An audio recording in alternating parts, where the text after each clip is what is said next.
ಆಗಿದೆ ಸರ್. ವೇದಿಕೆಯ ಮೇಲೆ ಉಪಸ್ಥಿತರಿರ್ತಕ್ಕಂಥ ಕರ್ನಾಟಕ ರಾಜ್ಯದ ಅಧ್ಯಕ್ಷರು ಆದಂತಹ ರವೀಂದ್ರ ಶೆಟ್ಟಿ ಅವರು ಭೇಟಿಯಾಗಿದ್ದಾರೆ. ಅವರಿಗೂ ಸ್ವಾಗತವನ್ನು ಬಯಸ್ತೀನಿ. ಗೌರವಾಧ್ಯಕ್ಷರಾದ ಆಶಾ ಪ್ರಸನ್ನ ಅವರು ಸಹ ಮತ್ತು ಸಂಘಟನಾ ಕಾರ್ಯದರ್ಶಿಗಳಾದಂತಹ ಬಾಬಣ್ಣ ಅವರು ಸಹ ಸ್ವಾಗತವನ್ನು ಬಯಸ್ತೀನಿ. ಪ್ರಶಾಂತ್ ಪುಂಡಿ ಅವರು ಉಪಾಧ್ಯಕ್ಷರಿಗೂ ಸ್ವಾಗತವನ್ನು ಬಯಸ್ತೀನಿ. ಕಿರಣ್ ಜೈನ್ ಅವರು ಸಹ ಸ್ವಾಗತವನ್ನು ಬಯಸ್ತೀನಿ ಮತ್ತು ಪ್ರದೀಪ್ ಅವರು ಸಹ ಸ್ವಾಗತವನ್ನು ಬಯಸ್ತೀನಿ. ರಾಜೇಂದ್ರ ಪ್ರಸಾದ್ ಅವರು ಸಹ ಸ್ವಾಗತವನ್ನು ದಾವಣಗೆರೆ ವೆಂಕಟೇಶ್ವರ್ ಎಲ್ಲರಿಗೂ ಸ್ವಾಗತ ಬಯಸ್ತಾ ಇಂದಿನ ಪತ್ರಿಕಾ ಮಾಧ್ಯಮದ ವಿಚಾರವಾಗಿ ನಮ್ಮ ರಾಜ್ಯಾಧ್ಯಕ್ಷರು ಸವಿಸ್ತಾರವಾಗಿ ತಮ್ಮ ಮುಂದೆ ಪ್ರಸ್ತುತಪಡಿಸುತ್ತಾರೆ. ಭೂವಿಜ್ಞಾನ ಇಲಾಖೆಯ ಅಡಿಯಲ್ಲಿ ಬರುವಂತಹ ನಮ್ಮ ಕಟ್ಟಡ ಕಲ್ಲು ಗಣಿಗಾರಿಕೆ ಕ್ವಾರಿ ಮತ್ತು ಕ್ರೆಷರ್ ಮಾಲಕರ ಸಂಘದ ಸಂಘಟನೆ ಆಗಿರುವಂತಹ ನಮ್ಮ federation of Karnataka quarry and crusher owners association registered Bangalore ಇದರ ವತಿಯಿಂದ ಈ ಒಂದು ಪತ್ರಿಕಾಗೋಷ್ಠಿಯನ್ನು ನಡೆಸ್ತಾ ಇದ್ದೇವೆ.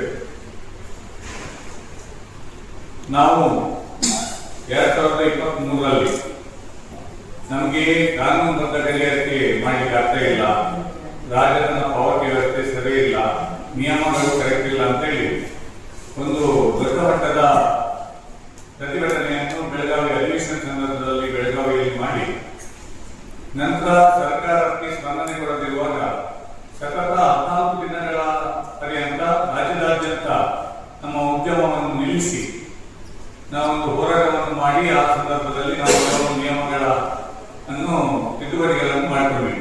ವಿಚಾರ ಇಷ್ಟೇ, ಅಕ್ರಮ ಗಣಿಗಾರಿಕೆ ಅನ್ನುವಂಥದ್ದು ಇರಬಾರ್ದು, ಸಕ್ರಮವಾಗಿ ಮಾಡಬೇಕು. ಸರ್ಕಾರಕ್ಕೆ ಬರುವಂತಹ ರಾಜ್ಯಧನ, DMF, ರಾಯಲ್, GST ಎಲ್ಲವೂ ಸಂದಾಯ ಮಾಡಿ ವ್ಯವಸ್ಥಿತವಾಗಿ ನಡೆಯಬೇಕು ನಮ್ಮ ಇಂಡಸ್ಟ್ರಿ ಅನ್ನೋ ಉದ್ದೇಶದಿಂದ ನಾವು ಫೆಡರೇಷನ್ ವತಿಗೆ ಸತತವಾಗಿ ಕಳೆದ 10 ವರ್ಷಗಳಿಂದ ಹೋರಾಟವನ್ನು ಮಾಡಿಕೊಂಡು ಬರ್ತಾ ಇದ್ದೇವೆ. ಎಲ್ಲರೂ ಸಭೆ ನಡೆಸಿ ಈಗ ಪೆನಾಲ್ಟಿಯನ್ನು ಹಾಕಿ ನಮ್ಗೆ ಏಕಾಏಕಿ ಕಟ್ಟಬೇಕು ಅನ್ನುವಂಥ ವಿಚಾರವನ್ನು ನಮ್ಮ ಮೇಲೆ ಹೇಳಿಕೆ ಮಾಡ್ತಾ ಇದ್ದಾರೆ.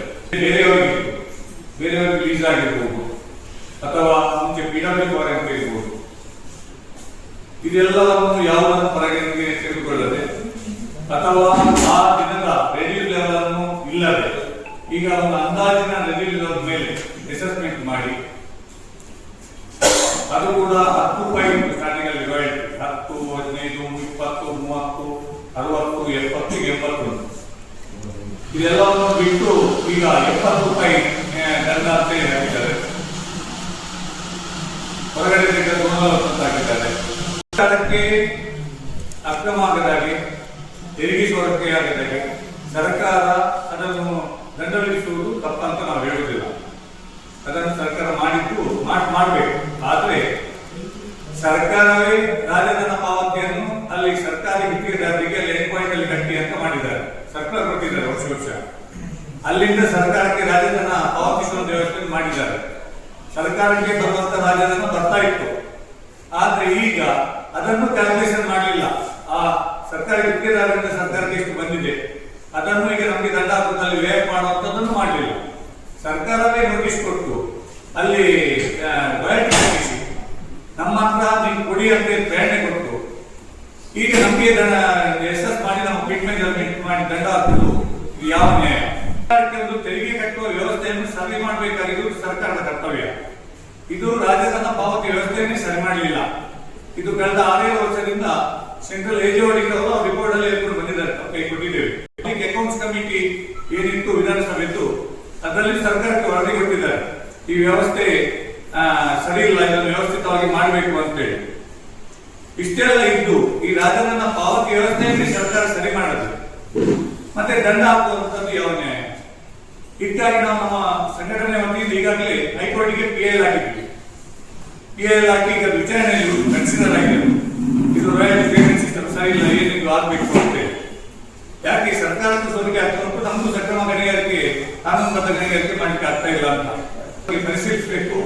ನಮ್ದು ಏನೋ ಇಲ್ಲಿ ಎಕ್ಸ್ಪೋರ್ಟ್ ಆಗಲ್ಲ ಡ್ರೈನೇಜ್ ಸ್ಥಳ, ನಮ್ದು ಖಾಲಿ ಜನರ ಮೂಲಭೂತ ವ್ಯವಸ್ಥೆಗೆ ಬೇಕಾಗಿರುವಂತ ಅಗತ್ಯಗಳನ್ನು, ಊಟಕ್ಕೆ ಅಕ್ಕಿಗೆ ಬೇಕಾಗಿ ಡೆವಲಪ್ಮೆಂಟ್ಗೆ ನಮ್ಮ ಕಟ್ಟಡಗಳ ಉತ್ಪನ್ನಗಳು ಬೇಕು.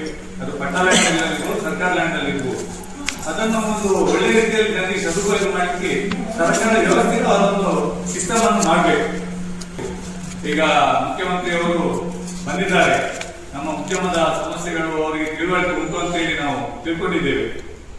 ಆದ್ರಿಂದ ಇದನ್ನು ಅವರು ತುರ್ತು ಒಂದು ಸಭೆಯನ್ನು ಕರೆಯುವುದಕ್ಕೆ ವ್ಯವಸ್ಥೆ ಮಾಡಿ ನಮಗೆ ನಮ್ಮೊಟ್ಟಿಗೆ ಒಂದು ಸಭೆಯನ್ನು ನಡೆಸಿ ಅಲ್ಲಿ ಏನು ಸಮಸ್ಯೆಗಳಾಗಿದೆ, ಏನು ತೊಂದರೆ ಇದು ನ್ಯೂನತೆಗಳುಂಟು ಅದೆಲ್ಲವನ್ನು ಸರಿಪಡಿಸುವುದಕ್ಕೆ ಮಾನ್ಯ ಮುಖ್ಯಮಂತ್ರಿಗಳು ಇದಕ್ಕೆ ಕ್ರಮವಹಿಸಬೇಕು. ಈಗ ಗಣಿ ಮತ್ತು ಭೂವಿಜ್ಞಾನ ಇಲಾಖೆ ಕೂಡ ಅವರ ಸುಪರ್ದಿಯಲ್ಲಿ ಉಂಟು.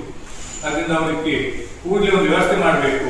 ಏನು ನಮಗೆ ಅನ್ಯಾಯ ಇದೆ, ನಾವು ಪ್ರಾಮಾಣಿಕವಾಗಿ ಇಷ್ಟು ಮಾಡ್ಕೊಂಡು ಬರ್ತಾ ಇದ್ರು, ಇವತ್ತು ಈ ರೀತಿಯಾಗಿ ಏಕಾಏಕಿ ನಮಗೆ ದಂಡ ವಿಧಿಸುವಂತದ್ದು ನಾವು 2023ರಿಂದ ಹೇಳ್ಕೊಂಡು ಬರ್ತಾ ಇದ್ದೇವೆ. ಇಲ್ಲಿ ಸರಿ ಇಲ್ಲ ಇದ್ರು, ನೀವು ಮಾಡ್ತಾ ಇರೋ ವ್ಯವಸ್ಥೆ ಸರಿ ಇಲ್ಲ, ಸರಿ ಮಾಡಿ ಅಂತ ಹೇಳಿ ವ್ಯವಸ್ಥೆ ಇಲ್ಲ. ಪ್ರತಿ ವರ್ಷ 2006 ಪ್ರತಿ ವರ್ಷ ಆಡಿಟ್ ಮಾಡಿ ನಮ್ಗೆ ಕ್ಲಿಯರ್ ಮಾಡ್ಕೊಂಡು ನಮ್ಗೆ ಕ್ಲಿಯರೆನ್ಸ್ ಸರ್ಟಿಫಿಕೇಟ್ ಕೊಟ್ಟಿದ್ದಾರೆ.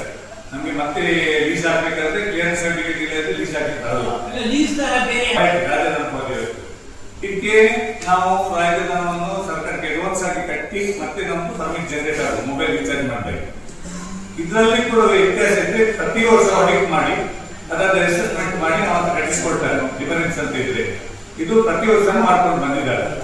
ಇದು ಆನಂತರ ಕೂಡ ನಮ್ಮದೇನೆ ಹೇಳಿದ್ರು, ಮುಖ್ಯಮಂತ್ರಿ ಅವರ ಬಸವರಾಜ ಬೊಮ್ಮಾಯಿ ಮುಖ್ಯಮಂತ್ರಿ ಇರುವಾಗ ಕೃಷ್ಣದಲ್ಲಿ ಮೀಟಿಂಗ್ ಮಾಡಿ ನಾವು ಪ್ರತಿಭಟನೆ ಮಾಡಿದ ಸಂದರ್ಭದಲ್ಲಿ ನೀವು ಇನ್ನೂ ಮುಂದಕ್ಕೆ ಅಡ್ವಾನ್ಸ್ ಅನ್ನು ದಾರಿಯಲ್ಲಿ ತೆಗೆದು ಇನ್ನು ಮುಂದಕ್ಕೆ ಅಸೆಸ್ ಮಾಡೋದಕ್ಕೆ ನಾವು ಅದನ್ನು ಮುಂದುವರಿಸಿಕೊಂಡು ಹೋಗ್ತೇವೆ ಅಂತ ಹೇಳಿ ಹೇಳಿದ್ರು.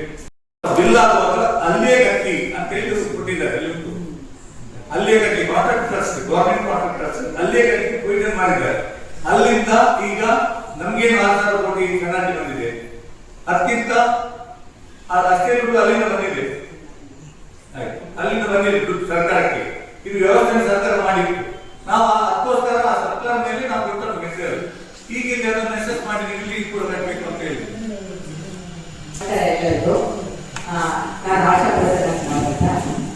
ಇದರಲ್ಲಿ ಒಂದು ಡಿಫ್ರೆನ್ಸ್ ಏನಾಗ್ತಿದೆ ಅಂದ್ರೆ ಅಡ್ವಾನ್ಸ್ ರಾಯಲ್ಟಿ ಎಲ್ಲರಿಗೂ ಗೊತ್ತು. ಎಲ್ಲಾ ಉದ್ಯೋಗದವ್ರಿಗೂ ಮುಂಚೆನೆ ದುಡ್ಡು ಕೊಡಕ್ಕೆ ಎಲ್ಲರಿಗೂ ಪ್ರಾಬ್ಲಮ್ ಇದೆ. ಇವತ್ತು ಕಾಂಟ್ರಾಕ್ಟ್ಗಳು ಅಷ್ಟೇ ನಮ್ಮ ಹತ್ರ ಮೆಟೀರಿಯಲ್ ಡಿಸ್ಪ್ಯಾಚ್ ಪರ್ಮಿಟ್ ಅಂತ ಇರುತ್ತೆ. ಅಂದ್ರೆ ಮೆಟೀರಿಯಲ್ ತಗೊಂಡು ಹೋಗ್ಬೇಕಂದ್ರೆ ನಮ್ಮ ಹತ್ರ ದುಡ್ಡು ಕೊಟ್ಟು ಆ ಚೀಟಿ ತಗೊಂಡು ಹೋಗ್ಬೇಕು. ಆ ಮೆಟೀರಿಯಲ್ ಡಿಸ್ಪ್ಯಾಚ್ ಪರ್ಮಿಟ್ ನ ತಗೊಳಕ್ಕೆ ಕಾಂಟ್ರಾಕ್ಟ್ ಇಲ್ಲ. ಯಾವತ್ತು ಬಿಲ್ ಬರುತ್ತೋ ಮುಂಚೆನೆ ನಮ್ಗೆ ಅವ್ರು ಕೆಲಸ ಮಾಡೋದು ಅಂದ್ರೆ ನಮಗೂ ಇನ್ವೆಸ್ಟ್ ಮಾಡ್ಬೇಕು. ಸೊ ಹಂಗಾಗಿ ಸರ್ಕಾರ ನೀವು ಬಿಲ್ ಪಾಸ್ ಆಗಬೇಕಾದ್ರೆ ನೀವು ಬೇಕಾದ್ರೆ ರಾಯಲ್ಟಿ ಡಿಡಕ್ಟ್ ಮಾಡ್ಬಿಡಿ ಅಂತ ಸರ್ಕ್ಯುಲರ್ ಕಳಿಸ್ತು. ಅಂದ್ರೆ ನಮ್ಮ ಹತ್ರ ಯಾರು ಪರ್ಮಿಟ್ ತಗೊಳ್ಳೇ ಇಲ್ಲ. ಮತ್ತೆ ನಮ್ಮ ಹತ್ರ ಇವತ್ತಿನ ದಿವಸ ನಮ್ಮ ಹತ್ರ ತಗೊಂಡ್ರೆ 122 ರೂಪಾಯಿ ಒಂದು ಟನ್ಗೆ ನಾವು ಗವರ್ಮೆಂಟ್ಗೆ ಕಟ್ತಾ ಇದ್ದೀವಿ. ಅದೇ ಅವರು PWD ಕಾಂಟ್ರಾಕ್ಟರ್ಸ್ ಆಗಲಿ, ಎನಿ ಕಾಂಟ್ರಾಕ್ಟರ್ ಸೆಂಟ್ರಲ್ ಗವರ್ಮೆಂಟ್ ಯಾರೇ ಆಗಲಿ ರಾಯಲ್ಟಿ ಅವರು 80 ರೂಪಾಯಿ ಹಿಡಿತಾರೆ. ಬಿಕಾಸ್ ರಾಯಲ್ಟಿ ಇರೋದು 80 ರೂಪಾಯಿ. ಅದೇ BMF additional average periodic payment ಅಂದ್ಬಿಟ್ಟು 122 ರೂಪಾಯಿ ನಮ್ಗಳ ಹತ್ರ ಒಂದು ಟನ್ ಪರ್ಮಿಟ್ ತಗೋತಾರೆ. ಬಟ್ ಗವರ್ಮೆಂಟ್ ಎನಿ ಕಾಂಟ್ರಾಕ್ಟ್ ಅಂತ 80 ರೂಪಾಯಿಗೆ ರಾಯಲ್ಟಿ ದುಡ್ಡು ಹಿಡಿತಾರೆ. ಸೊ ಅದು ಲಾಸ್ಟ್ ಬಿಲ್ ಪಾಸ್ ಆಗ್ಬೇಕಾದ್ರೆ ಹಿಡಿತಾರೆ. ಹಂಗಾಗಿ ಎಲ್ಲರೂ ಅಲ್ಲಿ ಇಳಿಸ್ಕೊತಾರೆ. ಇವತ್ತು ನಮ್ಮ ಹತ್ರ ಮುಂಚೆನೆ ದುಡ್ಡು ಕೊಟ್ಟು ಪರ್ಮಿಟ್ ತಗೊಂಡು ಯಾಕೆ ಹೋಗ್ತಾರೆ? ಹೀಗೆ ಗವರ್ಮೆಂಟ್ ವರ್ಕ್ಸ್ ಅಲ್ಲಿ ಹಿಡಿದಿರುವಂತದ್ದು ಎಷ್ಟು ಟನ್ ದುಡ್ಡು ಹಿಡಿದಿದ್ದಾರೆ ಅಷ್ಟು ಟನ್ ನೀವು ಟ್ಯಾಲಿ ಮಾಡಿಬಿಟ್ಟು ನಮ್ಮ ಹತ್ರ ಇವಾಗ ನಾವೆಲ್ಲರ ಹತ್ರ ಇಡೀ ಸ್ಟೇಟ್ ಅಲ್ಲಿ ಒಂದು ಎಕ್ಸ್ ಟನ್ಗೆ ಇವರು ದಂಡ ಹಾಕಿದ್ದಾರೆ. ಬಟ್ ರಿಕವರಿ ಮಾಡಿರೋದು ಎಲ್ಲಾ ಕಾಂಟ್ರಾಕ್ಟರ್ಸ್ ಇದ್ದಾಗ ವೈಟ್ ಟನ್ ಅಷ್ಟು ರಿಕವರಿ ಮಾಡಿದ್ದಾರೆ. ಫಸ್ಟ್ ನಮಗೆ ಕ್ಲಾರಿಟಿ ಕೊಡಿ sir, X minus white ton ಎಷ್ಟು ನಿಮಗೆ ಡಿಫರೆನ್ಸ್ ಬರ್ತಾ ಇದೆ ಅದನ್ನ ಫಸ್ಟ್ ಕ್ಲಾರಿಟಿ ಕೊಡಿ. ಅದಾದ್ಮೇಲೆ ನಾವು ಯಾವ ತರ ಆ ಅಮೌಂಟ್ ಹೆಂಗ್ ಪೇಮೆಂಟ್ ಮಾಡಬೇಕು ನಾವೆಲ್ಲ ಡಿಸ್ಕಸ್ ಮಾಡ್ತೀವಿ. ನಾವೇ ಸರ್ಕಾರ ದುಡ್ಡು ಕಟ್ಟದೇ ಇಲ್ಲ ಅಂತ ವಾದ ಮಾಡ್ತಾನೆ ಇಲ್ಲ. ನಾವೀಗ ಆಲ್ರೆಡಿ ಹೈಕೋರ್ಟ್ ಅಲ್ಲಿ PL ಹಾಕಿದ್ವಿ. ಯಾವಾಗ ಈ ತೊಂದರೆ ಬಂತು ಸರ್ಕಾರದಿಂದ, ನಿಮ್ದು ರಾಯಲ್ಟಿ ಹೋಗಿಂದ ನೀವು ರಾಯಲ್ಟಿ ಕಟ್ಟಿಲ್ಲ, ಅಲ್ಲಿ ರಾಯಲ್ಟಿ ಕಟ್ ಆಗಿದೆ. ಈ ತೊಂದರೆ ಸಮಸ್ಯೆನ ಪರಿಹರಿಸಿಕೊಡ್ಬೇಕು ಅಂತ ನಾವು ಈಗಾಗಲೇ ಹೈಕೋರ್ಟ್ ಅಲ್ಲಿ PL ಹಾಕಿದ್ವಿ.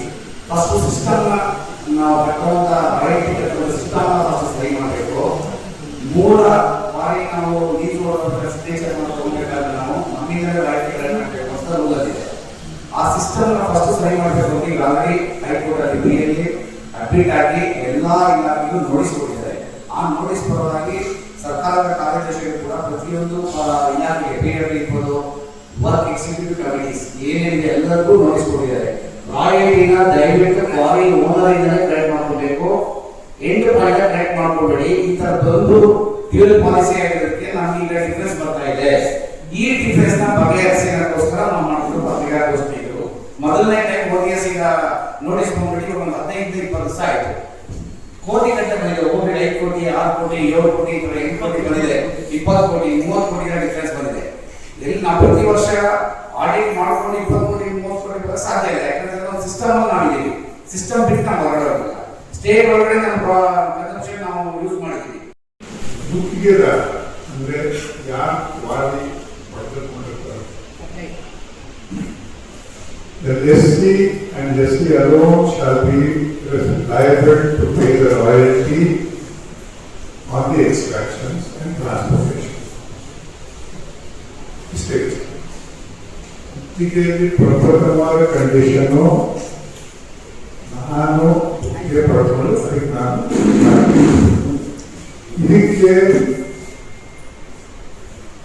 ದಿ ಸರ್ಕಮ್ಸ್ಟಾನ್ಸಸ್ ನಾನು ತೆಗೆದ ಕ್ವಾಂಟಿಟಿಗೆ ನಾನು ರಾಯಿತಿ ಕಟ್ಟಬೇಕು ಅನ್ನೋದು ಸರ್ಕಾರ ಆ ಸಿಚುವೇಶನ್ ಕ್ರಿಯೇಟ್ ಮಾಡ್ತಾರೆ. ಒಂದು ಕಡೆ ಲೀಸ್ ಕಂಡೀಷನ್ ನಾನು ಕಟ್ಟಬೇಕು ಅಂತ ಹೇಳ್ಬಿಟ್ಟು ಸರ್ಕಾರಿ ಕಾಮಗಾರಿಗಳಿಗೆ ಈಗಿರ್ತಕ್ಕಂಥ ಕಾಂಟ್ರಾಕ್ಟ್ಗಳಿಂದ ಮಾಡ್ತಕ್ಕಂಥ ಕಾಮಗಾರಿಗಳಿಗೆ ಅವರು ರಾಯಲ್ಟಿ ಹುಡ್ಕೋಬಹುದಂತೆ ಅವ್ರಿಗೆ ಸರ್ಕ್ಯುಲರ್ ಕೊಟ್ಟು ಇಲ್ಲಿ ಡೈಕಾಟಮಿ ಆಗಿದೆ.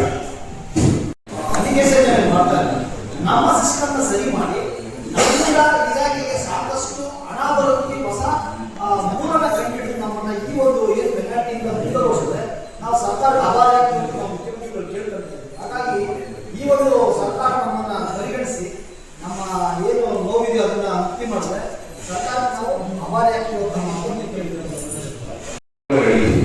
ಇರೋದೇ 100% ಸಬ್ಜೆಕ್ಟ್ ಇದೆ ಅಂತ ನಾನು ಹೇಳಿದ್ದೆ. ಮತ್ತೆ ನಮಗೆ ಲೀಸ್ ಕೊಟ್ಟಾಗ ನಮ್ಮ ಗಡಿ ಯಾವ ಎದುರಾಗಿತ್ತು, ಯಾವ ಲೆವೆಲಿತ್ತು, ಗಡಿ ವರ್ಷದಾಗಿತ್ತು, ಯಾವ ಇಲಾಖೆ ಇತ್ತು ಆ ಡೇಟಾ ಸಿಗ ಈ ಹಂತದಲ್ಲಿತ್ತು ಅಂತ ಹೊರಗಡೆ ಏನಾದ್ರು ಡೇಟಾ ಸಿಕ್ತು. ಇವತ್ತು ಈ ಹಂತ ಬಂದಿದೆ, ಇಷ್ಟು ಡಿಫರೆನ್ಸ್ ಎಕ್ಸ್ಟ್ರಾಕ್ಟ್ ಮಾಡಿದೆಯಪ್ಪ ಅಂತ ಹೇಳ್ಬೋದು. ಈ ವರ್ಷದಲ್ಲಿ ಮೆಟ್ರೋ ಡೇಟಾಸೇ ಹೊರಗಡೆ ಇಲ್ಲ. ಅದನ್ನ ಇಲ್ಲಿಂದ ತಗೊಂಡಿದ್ದೀವಿ ಅಂತ ಹೇಳ್ತಾರೆ, ಸ್ಯಾಟಲೈಟ್ ಡಿವೈಸ್ ತಗೊಂಡಿದ್ದೀವಿ ಅಂತ ಹೇಳ್ತಾರೆ. ಸ್ಯಾಟಲೈಟ್ ಅಲ್ಲಿ ಒಂದಿನ 2005 ತಗೊಂಡಿದ್ದೀವಿ. ಇವತ್ತು ಲೋಡ್ ಮಾಡಿ ಅದಕ್ಕೂ ಇದಕ್ಕೂ ಡಿಫರೆನ್ಸ್ ಫೈಂಡ್ ಔಟ್ ಮಾಡ್ತೀವಿ ಅಂತ ಹೇಳ್ತಾರೆ. ಇದನ್ನ ನಾವು ಹೋಗ್ತಾ ಇದ್ದೀವಿ. ಆಮೇಲೆ ಟೆರೈನ್ ಯಾವತ್ತೂ ಕೂಡ ಒಂದು ಟ್ರೈನ್ ನಾವು ಒಳ್ಳೆ ಹಿಂಗಿರುತ್ತೆ ಯಾವುದೋ ಒಂದು ಹೈಟ್ ಅಲ್ಲಿ ನಾವು ಲೆವೆಲ್ ತಗೋಬಹುದು, ಎಲ್ಲದಕ್ಕೂ ಅದು ಕನ್ಸಿಡರ್ ಮಾಡ್ತಾರೆ. ನಮಗೆ ಎಕ್ಸ್ಕವೇಟ್ ಮಾಡೋ ಕ್ವಾಂಟಿಟಿ ಜಾಸ್ತಿ ಬರುತ್ತೆ. ಇದು ಅವೈಜ್ಞಾನಿಕ ಅಂತ ಹೇಳ್ತಾ ಇದ್ದಾರೆ.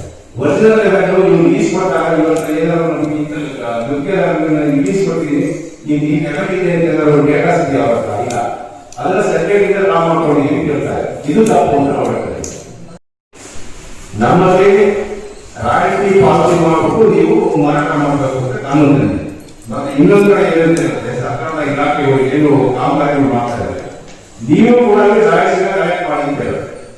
ಸರ್ ಅಲ್ಲಿ ರಾಯಲ್ಟಿ ಕಲೆಕ್ಟ್ ಮಾಡಲಿಕ್ಕೆ ಅವಕಾಶ ಕೊಟ್ಟಾಗ ಇಲ್ಲಿ ಯಾಕೆ ಒಂದು ಗುತ್ತಿಗೆದಾರ ನಮ್ಮ ಮುಂಗಡವಾಗಿ ರಾಯಲ್ಟಿ ಕಟ್ಟಿ ಮಾಡೋದು ಅದು ಪೋಸ್ಟ್ ಪೇಡ್, ಇದು ಪ್ರೀಪೇಡ್. ನೀವೇನು ಕಾಮಗಾರಿಗಳು ಕೊಟ್ಟಿದ್ದೀರಾ ಆ ಇಲಾಖೆಯಿಂದ ಏನು ಕಲೆಕ್ಟ್ ಮಾಡಿಲ್ಲ ರಾಯಧನ ಈಗೇನು ಅಸೆಸ್ ಮಾಡಿ ಇದರಲ್ಲಿ ಮೈನಸ್ ಮಾಡಿ ಡೆಟ್ ರಿಸೀವಬಲ್ ಏನಿದೆ ಸರ್ಕಾರ ಅದು ಮಾತ್ರ ಕೇಳ್ತಾರೆ.